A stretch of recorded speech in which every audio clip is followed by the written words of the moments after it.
Assalamualaikum warahmatullahi wabarakatuh. Waalaikumsalam warahmatullahi wabarakatuh. Kami dari kelas 4F akan memaparkan hasil pengamatan kami mengenai perkenalan lapangan sekolah di SDN nomor 67 Kota Timur, Kota Gorontalo. Baik,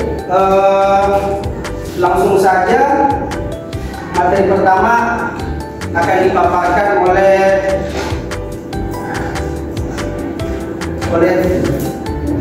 Dikadik Sri Utari.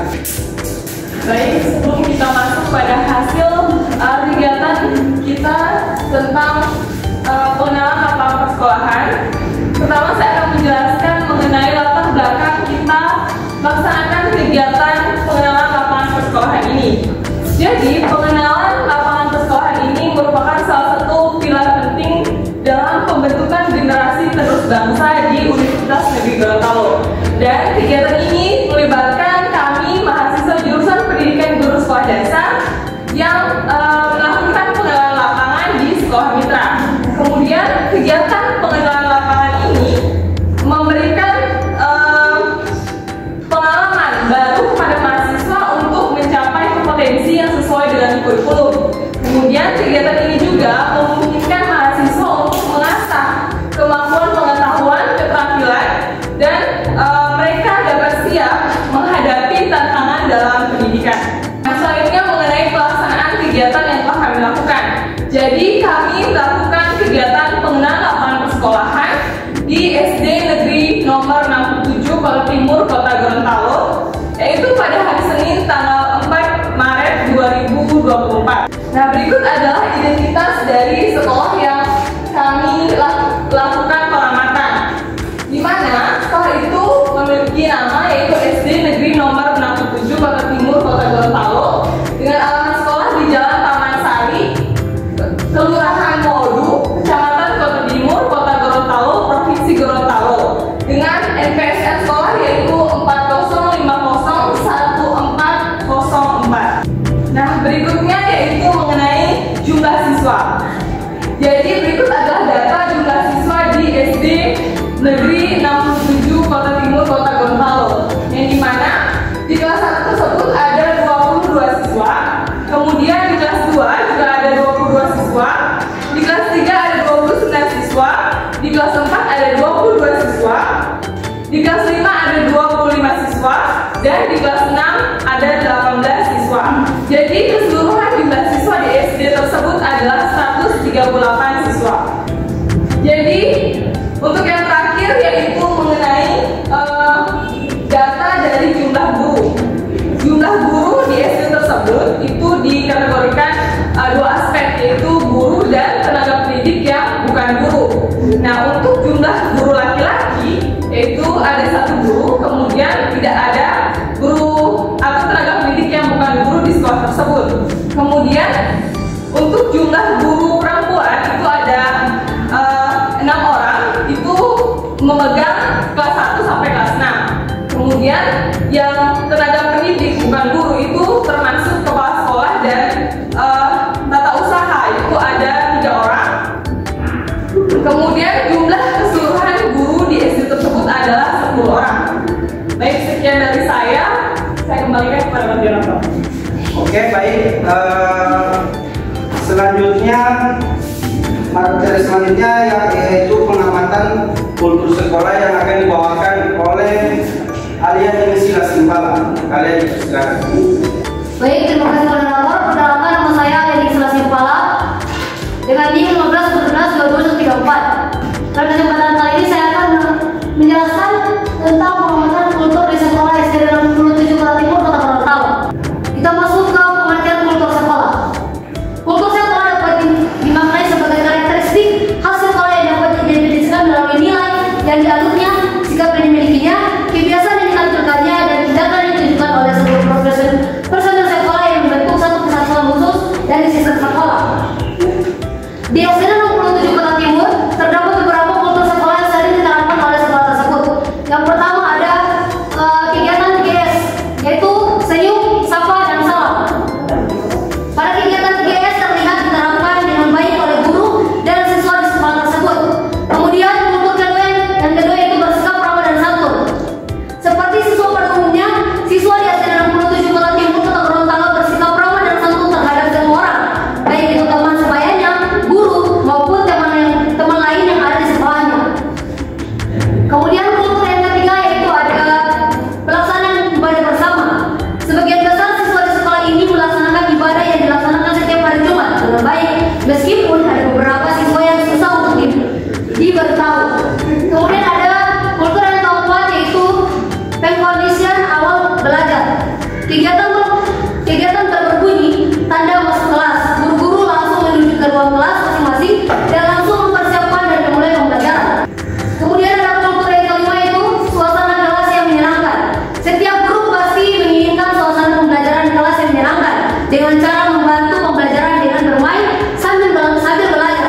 dan tata tertib sekolah yang akan disampaikan oleh Inisia Mulyani Wahid. Untuk Inisia dipersilakan. Baik, terima kasih kepada moderator. Jadi di sini saya akan menjelaskan visi misi tujuan di sekolah negeri nomor 7 Kota Timur Kota Gorontalo.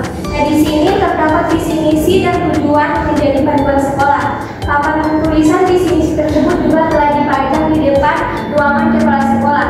Dan sekolah ini mengadakan sosialisasi visi misi baik ke guru, ke siswa, dan orang tua siswa. Jika ke guru diadakan pada saat rapat, dan jika kepada siswa diadakan pada saat apel, dan jika kepada orang tua siswa diadakan pada saat pertemuan orang tua siswa. Yang kedua, ada struktur organisasi gugus depan atau pramuka di sekolah di SDN nomor 7 Kota Timur Kota Gorontalo. Di sekolah ini terdapat struktur organisasi yang disebut dengan pramuka, dan di bagian tugas untuk masing-masing komponen pramuka dibuatkan dalam bentuk SK pembagian tugas. Nah, pada pembagian tugas ini tidak semua guru dapat tugas, tetapi hanya pada guru-guru tertentu saja. SDN nomor 7 Kota Timur Kota Gorontalo mengadakan sosialisasi program kerja dan tata tertib sekolah yang biasanya dilaksanakan dalam sekolah baik pada guru, siswa maupun orang tua siswa. Nah, di sini ada sarana dan prasarana SDN nomor 7 Kota Timur Kota Gorontalo, yaitu pertama media pendidikan, buku dan sumber belajar, ada lingkungan belajar, peralatan pendidikan, dan bahan habis pakai. Di sini juga ada dokumentasi yang saya dapatkan dari sekolah tersebut. Ada ruang kelas, ruang guru, ruang kepala sekolah, perpustakaan, kantin sekolah, lapangan olahraga, UKS, dan toilet. Nah, di sini pada sekolah nomor 7 Kota Timur Kota Gorontalo tidak ada laboratorium karena pada SD belum terpakai, dan tidak ada tempat ibadah karena mereka kekurangan wilayah. Baik, saya kembalikan ke moderator. Terima kasih. Oke, baik. Selanjutnya materi mengenai tentang pengamatan pengelolaan pendidikan sekolah yang akan dibawakan oleh Apriana Mumola. Baik, terima kasih moderator. Sebelumnya, perkenalkan, nama saya Apriana Mumola dari 15 Jadi saya akan mempresentasikan pengamatan pengelolaan pendidikan di sekolah. Yang pertama ada pengelolaan kesiswaan. Yang pertama, pedoman penerimaan peserta didik baru. Di SDN 67 Kota Timur Kota Gorontalo ini terdapat pedoman untuk penerimaan peserta didik baru seperti syarat pendaftaran, berkas-berkas yang perlu dimasukkan,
Yang pertama, jadwal mengajar pendidik. Jadwal mengajar pendidik disusun untuk 1 semester dan setiap guru pasti memegang jadwal mengajar. Yang berikut jadwal kegiatan ekstrakurikuler. Jadwal kegiatan ekstrakurikuler ada pada hari Kamis untuk hafalan Al-Quran dan hari Jumat untuk kegiatan ekstrakurikuler pramuka. Yang berikut pengelolaan personalia. Yang pertama, daftar urutan kepangkatan tenaga pendidik. Di sekolah ini terdapat urutan kepangkatan tenaga pendidik, dimulai dari kepala sekolah, wakil kepala sekolah, dan staf dewan guru yang berurutan berdasarkan pangkat. Selanjutnya, daftar urutan kepangkatan administrasi. Daftar urutan kepangkatan administrasi biasanya disusun dalam bentuk struktur organisasi dan dipasang di tempat yang dapat dilihat oleh publik. Selanjutnya, bagian pengelolaan keuangan.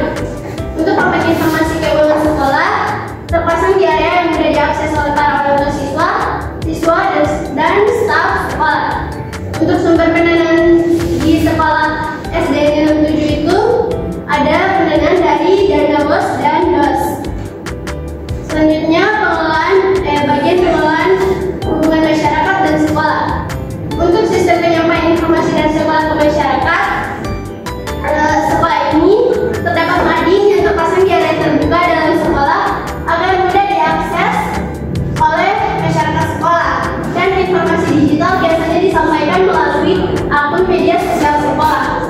Untuk pelaksanaan komite sekolah, terdapat tempat organisasi sekolah, peran dan tugas komite yang terdapat di ruang kepala sekolah. Yang berikut bagian pengelolaan sarana dan prasarana.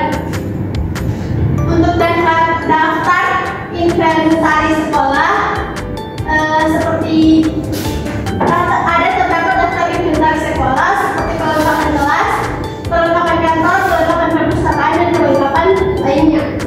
Untuk daftar inventaris sarana dan prasarana di kelas, itu berupa daftar pembelian dan perbaikan sarana dan prasarana di ruang kelas. Selanjutnya, ini dokumentasi ketika kami melakukan kegiatan PLP. Untuk dokumentasi dari lampiran-lampiran yang telah saya sampaikan sudah dilampirkan di laporan. Baik, sekian dari saya kembalikan kepada moderator. Oke, baik. Selanjutnya yaitu materi tentang pengamatan peraturan dan tata tertib di sekolah yang akan dibawakan oleh Anggi Lydia. Anggi, persilakan.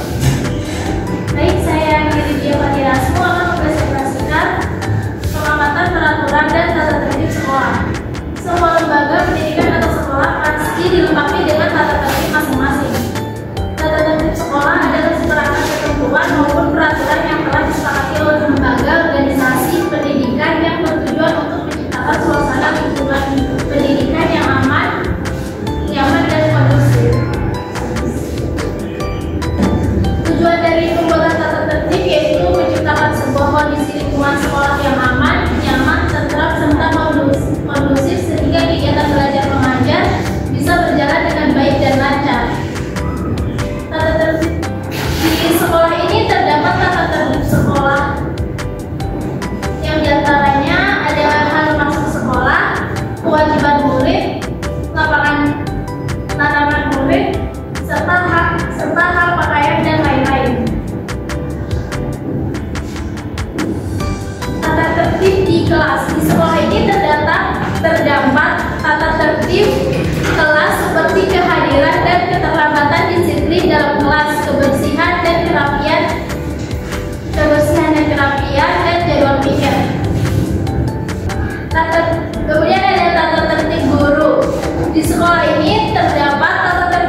Dan adanya pendampingan pelaksanaan tata tertib.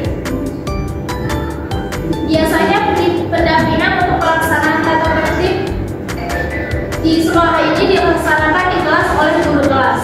Sekian dari saya. Oke, baik. Selanjutnya pengamatan kegiatan-kegiatan seremonial formal di sekolah yang akan dibawakan oleh Melisi Karim.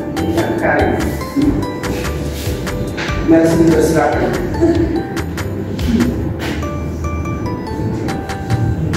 Baik, terima kasih moderator. Saya Melisi Karim akan mempresentasikan PLT kami atau pengamatan kami terkait dengan kegiatan-kegiatan seremonial formal di sekolah.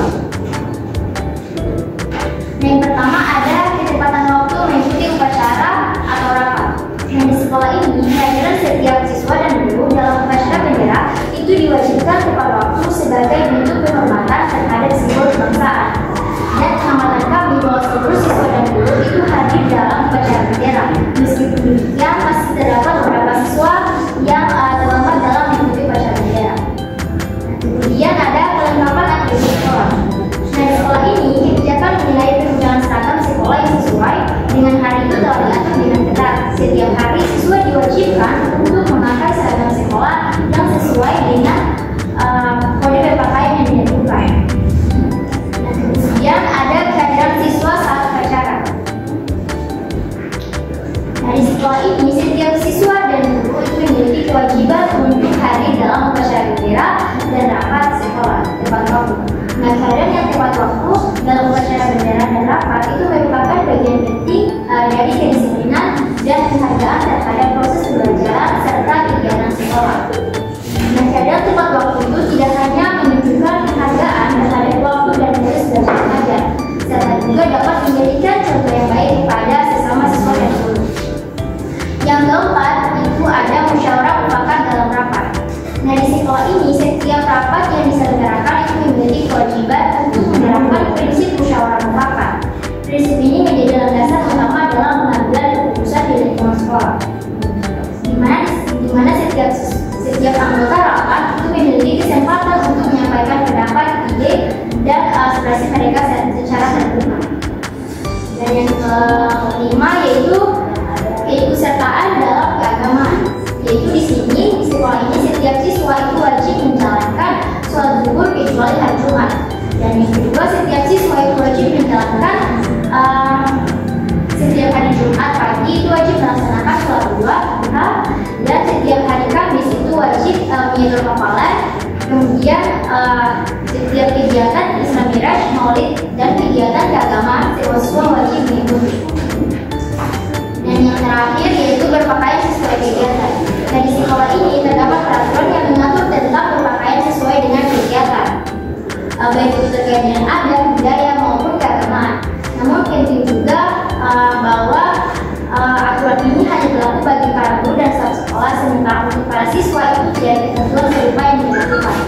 Dan adapun dokumentasi kami di sini bisa turun lapangan dan juga dokumentasi lain terkait yang saya jelaskan itu sudah terlampirkan di laporan.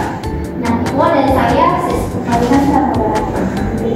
Baik, selanjutnya pemaparan materi tentang pengamatan intrakurikuler di sekolah yang akan dibawakan oleh Femi Lumentur. Femi, dipersilakan. Baik, sebelumnya terima kasih kepada moderator. Di sini saya Femi Lumentur dengan NIM 1514-22148. Di sini saya akan menjelaskan tentang pengamatan kegiatan intrakurikuler di sekolah. Tapi itu tujuan dari pengamatan kegiatan intrakurikuler.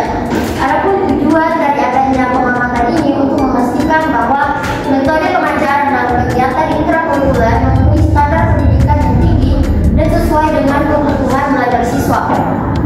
Pengamatan ini juga bertujuan untuk mengidentifikasi area yang membutuhkan peningkatan atau yang masih membutuhkan modifikasi.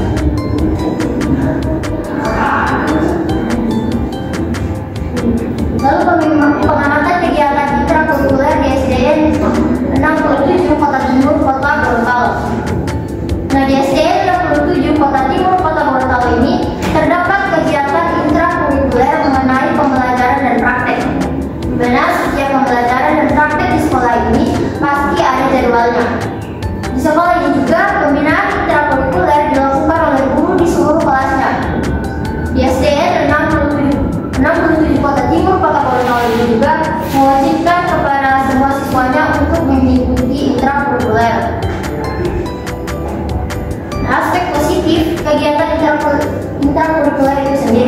Nah, adanya kegiatan intrakurikuler di sekolah 67 Kota Timur Kota Gorontalo ini tentunya memberikan aspek-aspek yang positif untuk siswa, seperti membuat siswa lebih kreatif, mengajarkan kerja tim, membentuk karakter positif siswa sesuai dengan minat dan bakat mereka, dan membuat siswa menjadi lebih aktif sehingga tidak minder atau menjadi pemalu.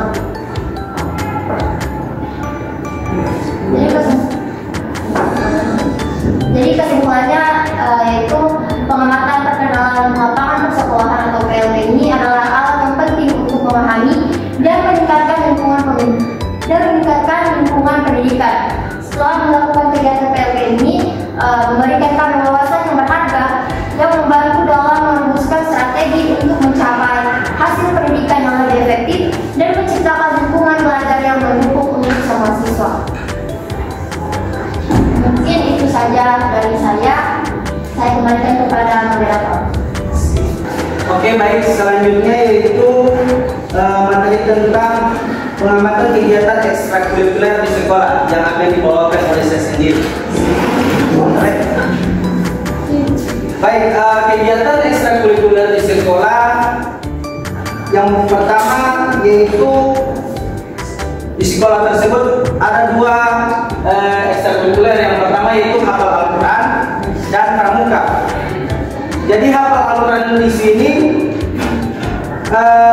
dilaksanakan pada hari Kamis selesai pada zuhur, dan akan yang menjadi pembinanya yaitu adalah guru-guru yang mumpuni dalam bidangnya. Baru selanjutnya yaitu pramuka akan dilaksanakan pada hari Jumat yang akan dibina oleh guru-guru atau perwalian dari kelas tersebut. Jadi untuk ekstrakurikuler di sekolah SDN 67 Kota Timur Kota Gorontalo wajib diikuti oleh setiap peserta didik. Baik, itulah materi tentang ekstrakurikuler. Selanjutnya yaitu pengamatan praktik-praktik kebiasaan positif di sekolah yang akan dibawakan oleh Ibu Fik Sapitri Nuran. Ibu Fik, dipersilakan.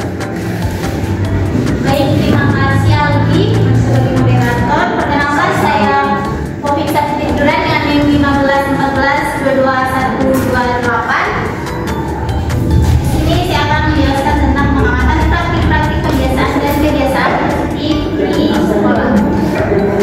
Pertama ada pelaksanaan berbasis sebelum masuk kelas. Setiap hari Senin, guru dan siswa melaksanakan upacara bendera. Setelah upacara ada kegiatan isi piring kue, yaitu berupa makan bersama di dalam kelas. Lalu yang kedua adalah pelaksanaan ketertiban siswa. Di sekolah ini pelaksanaan ketertiban siswa dilakukan setiap hari sebelum masuk kelas. Dan yang ketiga, praktik kebiasaan mencuci tangan guru. Di sekolah ini terdapat praktik kebiasaan mencuci tangan guru yang wajib dilakukan oleh seluruh siswa. Lalu yang keempat, praktik kebiasaan membuang sampah pada tempatnya. Praktik kebiasaan membuang sampah pada tempatnya selalu diingatkan oleh guru kepada para siswa. Dan yang kelima, praktik bekerjasama pada peserta didik. Praktik bekerjasama pada peserta didik ini dilakukan sesuai perintah dari guru. Sekian dari saya kembalikan ke moderator. Baik, itulah pemaparan hasil pengamatan kami yaitu di sekolah SDN 67 Kota Timur Kota Gorontalo. Lebih dan kurangnya kami mohon maaf. Wabillahi taufiq wal hidayah. Wassalamualaikum warahmatullahi wabarakatuh.